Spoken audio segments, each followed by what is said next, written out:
Okay, my arm's not very long with this camera, but so this is kind of a weird look on my face. But what we've got now today, there's not been an update for a while, so I thought I'd share one. We have gotten the probe back into the garage. And if anybody's been following Instagram or Facebook, you'll already know that we had an engine failure at the Time Trials Nationals. First lap of practice. We were approaching turn 15 and heard some stuff bouncing off the bottom of the car and saw a lot of smoke and then a large fire.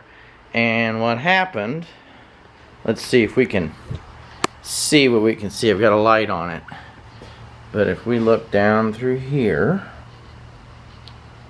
right there, yeah, you can see all the way into the engine block. We windowed it.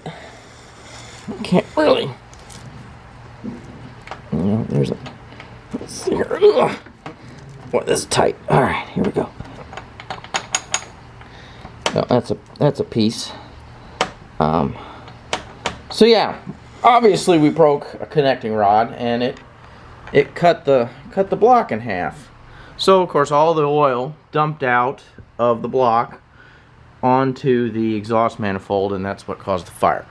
Now we had to it sat outside for several weeks, and while it did that, the chemical fire extinguisher, which I had to put the fire out myself on track, that chemical agent in those dry chemical fire extinguishers is corrosive, so everything under this hood that was clean and shiny is no longer. And so yeah, whatever.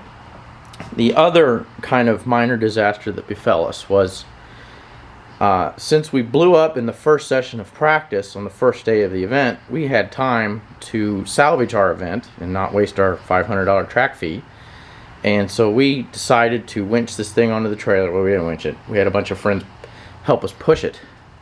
And so we pushed it onto the trailer and drove it home to get this car, which is pretty bougie to blow up your probe and run home and get your spare car, which is a Grand National. I know, but I'm not apologizing. So when we got it home, we had to roll it off, and of course the engine no longer runs. That just fell off. So when we were rolling it off, it actually fell off the trailer. So we've ruined the intercooler. There's damage to the front core support. If you look at this foam baffle I put in, there's some melting damage from the fire. So that was a bad weekend, but we did finish the weekend. This car ran fine, gave us a few problems, but they were minor and we got them fixed. What's next for the probe?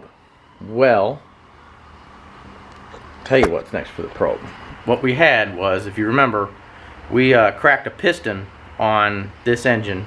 Well, we cracked a piston, not on this engine. This engine is a $300 replacement that we got quickly from Cold Lotion Racing to get us running for Time Trials Nationals, which ultimately was a bad idea because it blew up.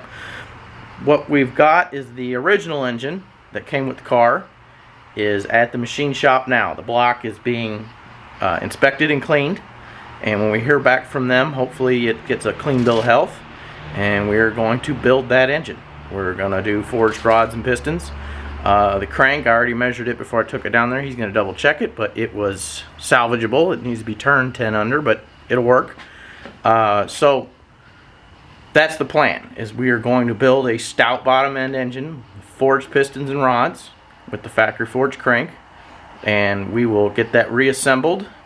We will get this lump out, clean it all up, fix the damage from the trailer incident, and there's a lot of melted stuff that we're going to have to replace. Everything's going to have to be cleaned up.